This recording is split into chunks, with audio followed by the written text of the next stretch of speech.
Hey, everybody. Welcome. It's Elizabeth Cronus McLaughlin. It's Resistance Live for the 30th of October. We have a whole list of things to talk about today. I'm still getting my notes together. Okay. So first things first, you have a week, 1 week left to register for the last cohort of RISE, our Activist Leader Bootcamp in 2019. We are closing registration a week from today at 8 p.m. Pacific.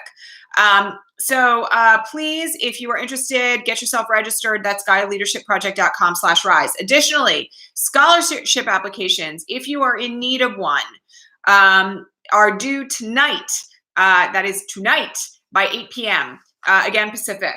And you can get all the information that you want about the RISE program at GaiaLeadershipProgram.com/rise. All right. And one other thing that I just wanted to mention here, that is relevant to that is that we are hosting a webinar this Friday to answer additional questions you may have about the program. Those of you who have been interested in RISE know that we did this 2 weeks ago as well. We're going to do it again this Friday. And the link for all of that is on the Patreon feed. Okay, and it is the 30th. That's just a reminder to all of you here on Patreon that your Patreon subscriptions will run on the 1st. There's 2 days left. And we're grateful as always for your support. And please, don't hesitate to share what's going on with this broadcast with your friends, neighbors, anybody else who might be informed by it. We always welcome new subscribers here. All right. So, oh man, we have so much to talk about today. All right, here's where I'm going to start.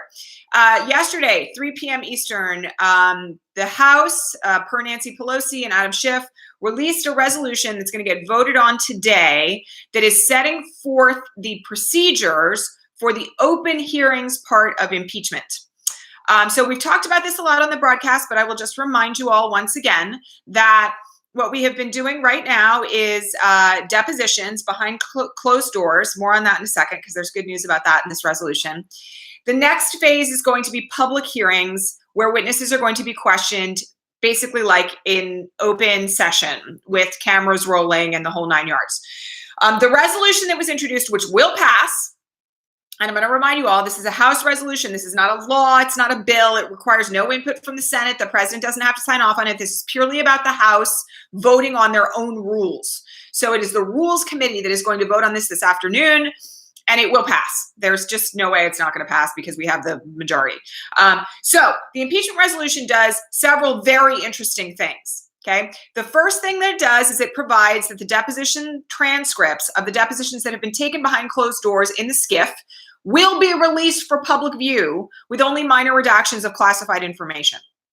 So everything that has been happening behind closed doors, we are going to know about. Very exciting. I was really stoked about that. Okay, second thing that's very interesting about this is that they are changing the rules that we have seen in the past for how witnesses are questioned by the committees for purposes of this impeachment proceeding. And the very exciting thing about this, which I'm super stoked about as an ex-trial lawyer, is that the questioning period is going to be 45 minutes aside. 45 minutes. And the questioning will only be done by Adam Schiff as the ranking majority member, Devin Nunes as the ranking minority member, or a staff attorney. So the thing that's super exciting about this, the thing that I'm super stoked about is we know that Devin Nunes can't question anyone out of a paper bag. And the other thing that's really great about it is that 45 minutes of questioning by one side is going to allow whomever is doing the questioning to really hold witnesses' feet to the fire. It's very difficult when you have a flow going as and this is me having done direct and cross-examination in trials and in court. It's very difficult to weasel your way out of a question when you have someone who is questioning you who has a big window of time to do it in, who's a skilled questioner. And if it is a staff attorney like Barry Burke, as we saw before, or Norm Eisen, who has an incredibly storied history as an attorney and is now advising the Judiciary Committee or advising the Intelligence Committee, we will see real cross-examination of witnesses who have something to hide. So it's going to be really interesting, just a really interesting setup for all of this. The other thing that's interesting about this is that there are limitations on the witnesses that can be called by the minority, meaning the Republicans. In order for them to issue subpoenas and call witnesses, they have to show that there's a substantial justification for calling that witness with regard to this particular series of events. So the other thing that these rules will do is they will limit like wild goose chases. We're not going to get witnesses about Joe Biden, for instance, right? We're not going to get witnesses about, the CrowdStrike server. They're not going to be allowed to do that. And so this looks like a very tight set of rules that are going to pass through this resolution. The last, of course, and most important thing is that the final clause of this particular resolution provides that all this material will be referred to House Judiciary for passage of articles of impeachment that will then be turned over to the floor of the House of Representatives. So it's a great thing. I was really psyched when I read it, and very excited in general about the process that's being put forward, because it's going to allow the Democrats to have far more control over what's happening for purposes of the impeachment process. We're going to get public hearings. We're going to get to see the depositions. We're going to get to have a process and a procedure that's going to make it very difficult for witnesses to lie. And it's all going to end up in articles of impeachment going to House Judiciary and landing on the floor of the House. So all very good stuff coming out of this today, and that is expected to pass this afternoon. I think the hearing on it starts at 2:00 Eastern. So that's great. And I'll just add that since a couple of you asked about this, the evasion of subpoenas now has taken a very interesting turn in the last 24 hours. The witness who was supposed to testify on Monday, Cooperman, who evaded that subpoena, has now been asked by the District Court for the District of Columbia that will enforce that subpoena to show up in court on Friday. It's going to be much, much harder from here on out with the speed that has now gotten behind this process in the District Court for enforcement for witnesses to evade subpoenas. And we may see them try to do this in a formal impeachment hearing. My expectation is that the courts will slap that down faster than you can spin your head. So it's all shaping up quite well. Just quite well at this point.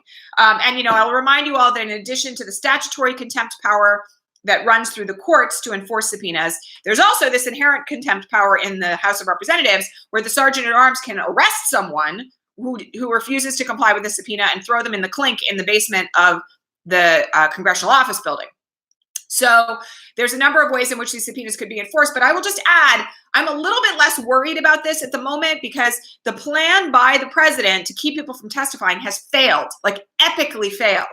As of yesterday, we were at 9 witnesses that had testified from the diplomatic corps, State Department, ambassadors, and the like, about the president's criminality and this entire scheme that wraps up almost all the senior leaders in the executive branch.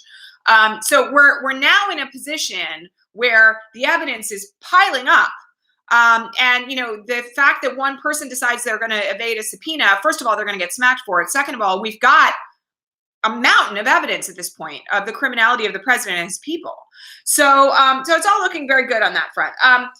Yesterday, we had Vindman testify. You all will remember that we spoke yesterday about the fact that Fox News had done this horrible, disgusting thing of questioning his patriotism, even though he has a Purple Heart, simply because he was born in Ukraine and moved to the United States with his family when he was 3. His testimony yesterday had some scathing revelations, apparently, beyond what we knew from his opening statement when I was live yesterday. So one of the things that we learned was that apparently he attempted to correct this summary of the call to include the fact that the president had discussed Biden, to include the fact that Zelensky had mentioned Burisma, which is the company that Hunter Biden apparently sat on the board of. They tried to keep information out. They did keep information out of that summary. Vindman apparently tried to return it and was shut down.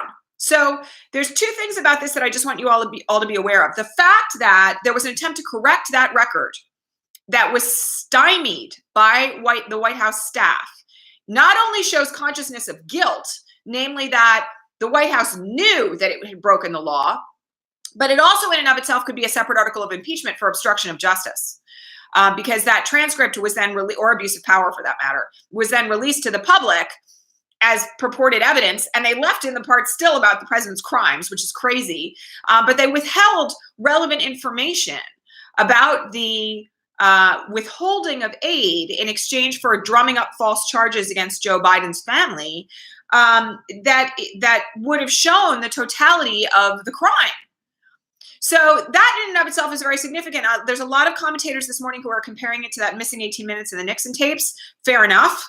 But that's not the only thing that we've got going here, from the standpoint of proving up the president's criminality. There's way more that we're already aware of at this point.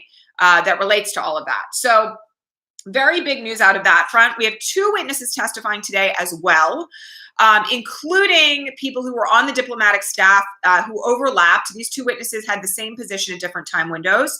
And for a period of 8 weeks were in the same position, one training the other. And the other thing we know from the opening statements this morning as well is that they have also linked the president directly to this scheme. And there are additional layers of weird information that's coming in about this morning. There's a lobbyist who's a former congressperson who apparently placed phone calls trying to get Ambassador Yovanovitch fired on the grounds that she was apparently being paid by George Soros. You know, there's the layers of conspiracy theory that are currently running the executive branch of our government should freak anybody out. It's just kind of just beyond the pale. But we've got 2 additional witnesses today. That's going to bring us up to 11 witnesses who have, first of all, confirmed everything that the whistleblower has said and far beyond it. And second of all, outlined the president's role, the role of Mick Mulvaney as the acting chief of staff and the director of the OMB. Rick Perry is mentioned in the witness testimony that's coming in this morning again. We have Bill Barr involved in all of this. We obviously have the Secretary of State. We have senior officials in the State Department. So the layers of this, and the vice president and the president, and yet as of last night, there's also discussion about Jared Kushner because he had a meeting with Zelensky. There's photographs of him at a dinner after all of this began. So the layers of this are going very, very, very, very deep at this point. And you know, this resolution is going to pass and all this stuff is going to become public. So it's interesting times we're living in, to say the least. All right. Couple of other things that we want to talk about this morning. So let's just talk about the Katie Hill, George Papadopoulos situation that's come to light in the last 24 hours. Katie Hill, as you all know, was fundamentally forced to resign because more than 700 photographs of her that her ex-husband, her abusive ex-husband, had in his possession of her in compromising positions with women and perhaps with him have been circulated around the GOP and published by several GOP-oriented conservative publications like Red State. Well, George Papadopoulos has filed papers now to run for Katie Hill's seat.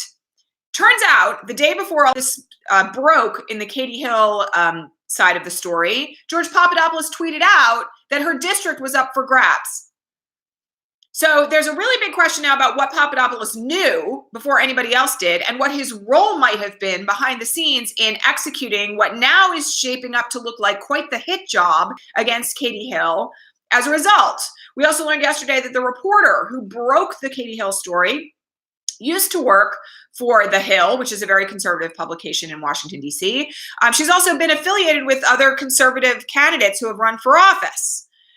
So there are layers now of what we don't know about this that are raising some very significant question marks.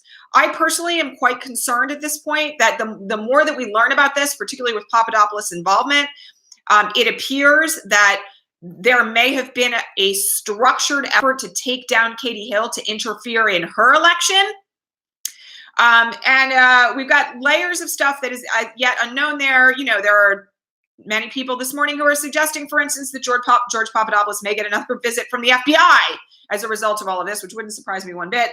And of course, you know, we need to have a great candidate running in Katie Hill's district who is a Democrat, and how this all shakes out right now is going to be anybody's guess. But it's very concerning at this point that Papadopoulos apparently had advance warning of this hit job the day before it happened. So more to learn on that. All right. Okay, we've also learned that a staffer from Devin Nunes has leaked certain information about the whistleblower and otherwise confidential information to the press. One of you said to me this morning, asked a question, you know, why isn't that person being sanctioned? I will just remind you that we've only learned about this in the last couple of days. And I also want to remind you all, because there were additional questions about this, like what about other members of the GOP? What about Fox News? What about this? What about that? Please remember that, you know, part of the deal here with regard to impeachment is that it is sucking up everything in the news cycle. We do not know what other investigations may currently be underway. We know that Robert Mueller referred out a dozen other investigations from his investigation, many of which we don't even know what they are. They were redacted in the Mueller report. You know, every new crime could potentially prompt a new investigation.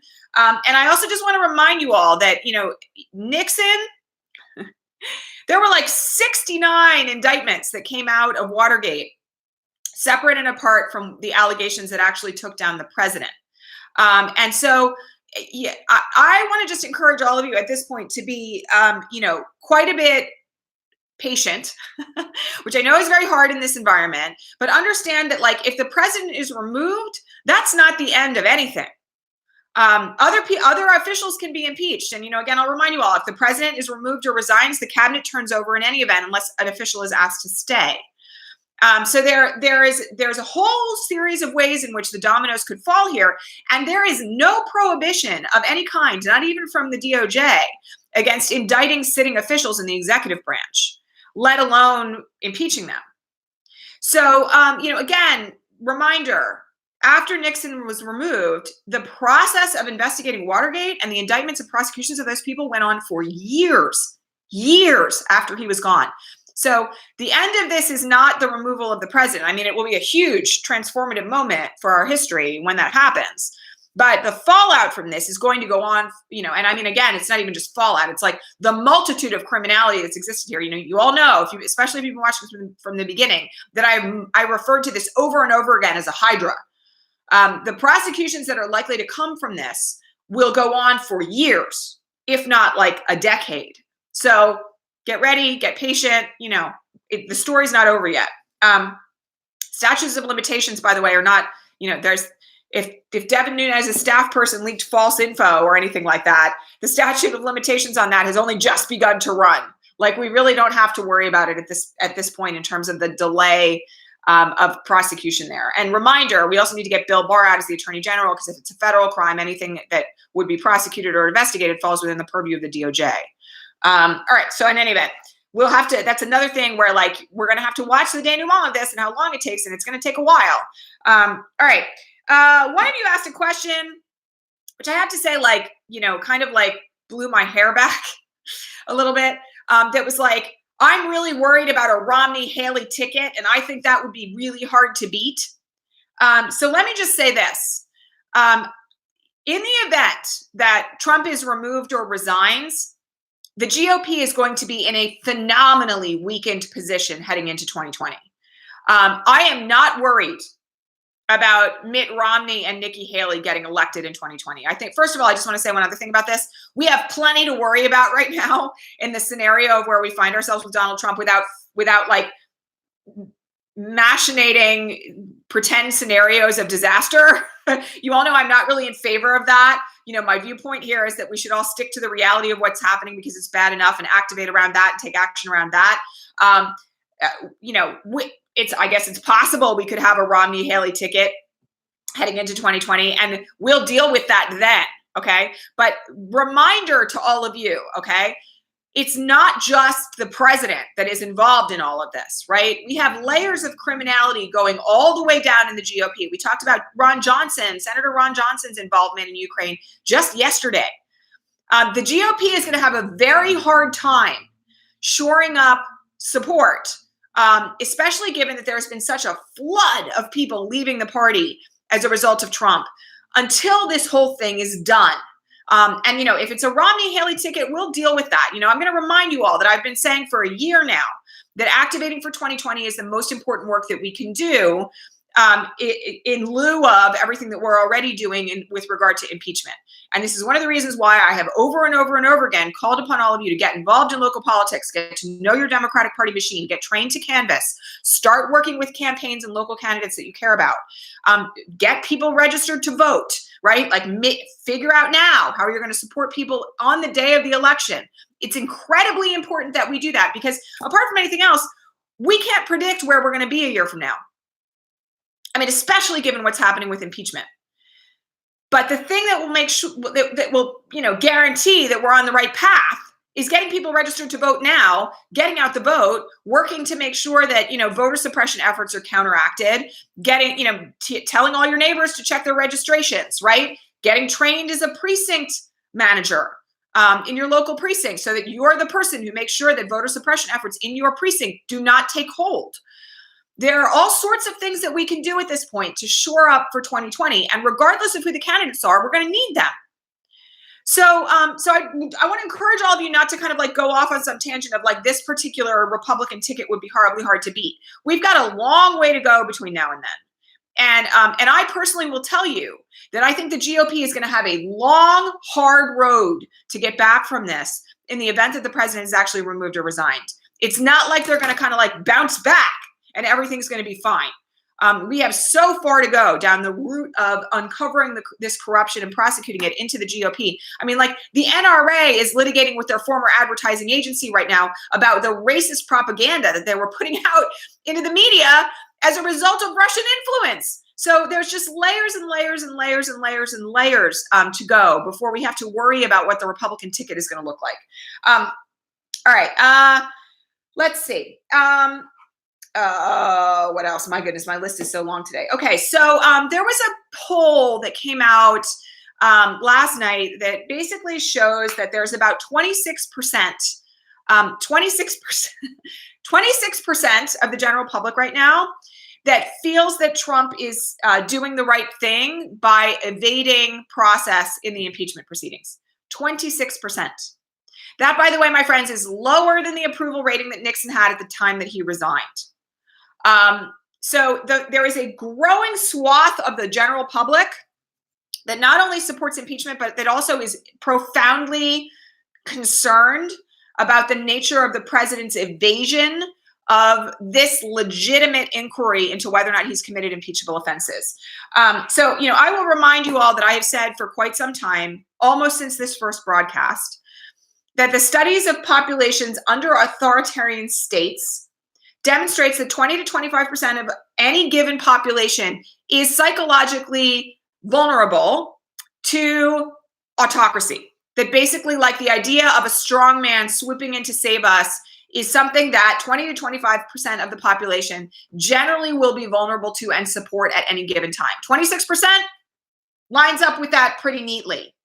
We had a question this morning as well that we get from time to time about converting those people in the base. I'm going to just remind you all, my personal opinion is that that is a hopeless endeavor and that our efforts at this moment in time should not be directed toward white racist populations wherever in the country and trying to turn those votes. We don't need them.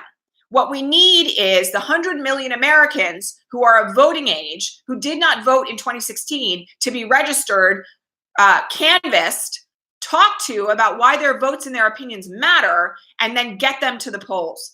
We have the capacity to make 2020 a landslide if we are organized to get out the vote for people who have not voted in the past. That's really critically important. So don't direct your energy toward people, in other words, who are lost causes in this regard. And, I know that's a very kind of, off the cuff thing to say when it's your family member or your dad or your grandmother. But fundamentally, if we want to make sure that fascism doesn't take root in America and our democracy is saved, assuming, for instance, that impeachment doesn't work, I'm not going there today because I feel very optimistic about this process right now. The way that we combat that is by getting people out to vote in 2020. We don't combat it by trying to flip the people who are like watching Fox News 24/7, who think that, like the forest fires in California are happening because we care about diversity here, which was an argument that was made on Fox News last night, that like gay people and the desire to have black firefighters are the reason why we're having fires right now. They're lunatics. Like, it makes no sense. There was somebody on Fox News this morning, they had a guest on who claimed that impeachment is a sacrilegious act of a cult. These are not people who can be swayed. Like, these are people who are so far down the rabbit hole that it's not worth our time or energy to try to do anything with them at this moment in time. We can deal with building a better society. And I said this, all of you who watched the broadcast after I came back from interviewing LaTosha Brown at Harvard last month will remember that one of the things I shared from that conversation is that the viewpoint of the viewpoint of small groups of long-standing activists, including like Black Voters Matter, which is, LaTosha's organization, she's the co-founder.